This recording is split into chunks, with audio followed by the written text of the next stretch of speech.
Bonjour Guy Parmentier. Bonjour Jean-Philippe. Guy Parmentier, Université Grenoble-Alpes, IAE, INP. Stratégie et business model à l'ère digitale, c'est l'ouvrage qui est publié avec Romain Gandia, de Buck Supérieur. Un ouvrage qui nous permet de comprendre plein de choses. Et notamment, pourquoi Apple, Google et Microsoft gagnent autant d'argent.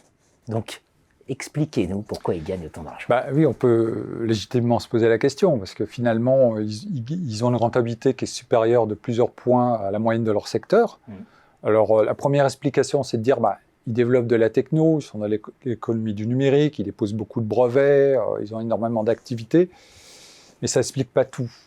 Ce qui peut expliquer, en fait, en partie leur succès, finalement, c'est ce qu'on appelle leur portefeuille de business model. C'est-à-dire ces sociétés-là ont un business model initial. Pour Apple, c'est la conception, la fabrication, la vente de micro-ordinateurs. Pour Microsoft, c'est la conception et la vente de systèmes d'exploitation. Et pour Google, c'est la conception et la mise à disposition d'un moteur de recherche avec le système publicitaire. Donc ces trois sociétés-là sont parties en fait de trois activités complètement différentes. Et finalement, au fur et à mesure de leur croissance, ajouter d'autres activités.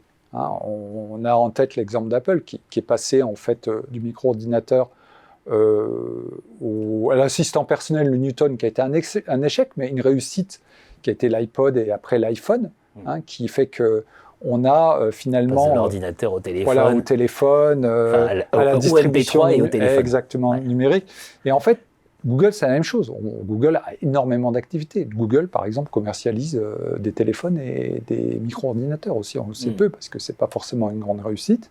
Mais ils ont de multiples activités. Et Microsoft, c'est la même chose. Ils ont eu, ou ils ont encore, je ne sais pas, leur propre marque de téléphone, mais ils ont aussi une distribution numérique.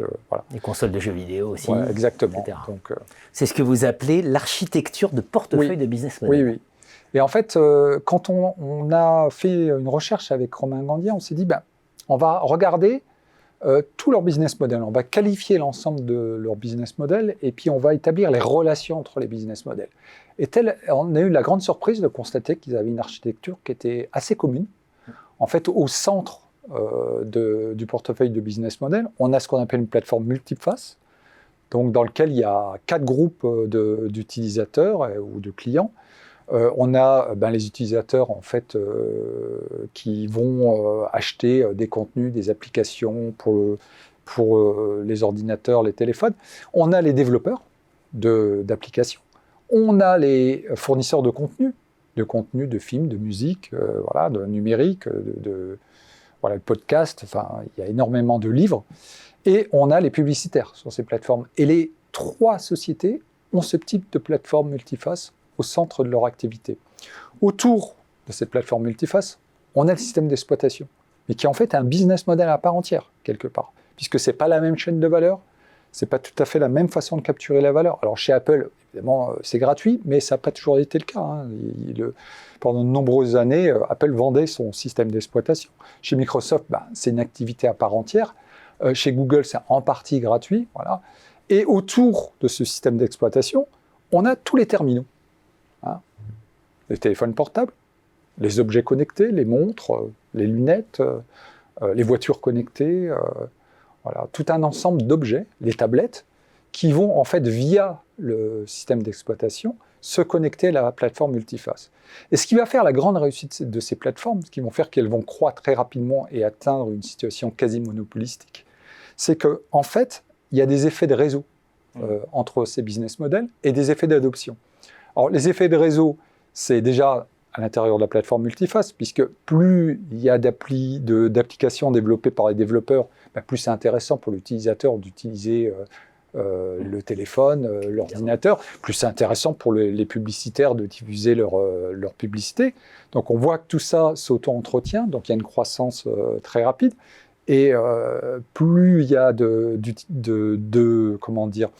d'utilisateurs sur chaque phase, plus la valeur augmente.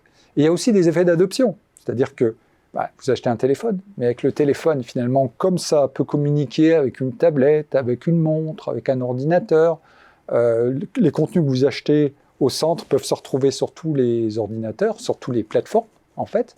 Et du coup, il y a des effets d'adoption.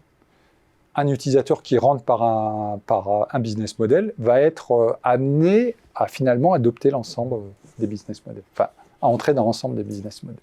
Pour comprendre l'architecture de portefeuille de business model. Voilà, c'est dans l'ouvrage Stratégie et business model à l'ère digitale. On va en tirer un enseignement, c'est qu'on ne construit pas un portefeuille en un an. Ah non. Il faut 10 à 15 ans pour le construire. Eh ben, du coup, oui, c'est ce qui explique aussi leur situation de quasi-monopole. C'est-à-dire que pour concurrencer, on concurrence pas seulement un moteur de recherche, on concurrence pas seulement un ordinateur. On concurrence un c'est portefeuille de business l'ensemble model. du portefeuille qu'il faut mettre ensemble.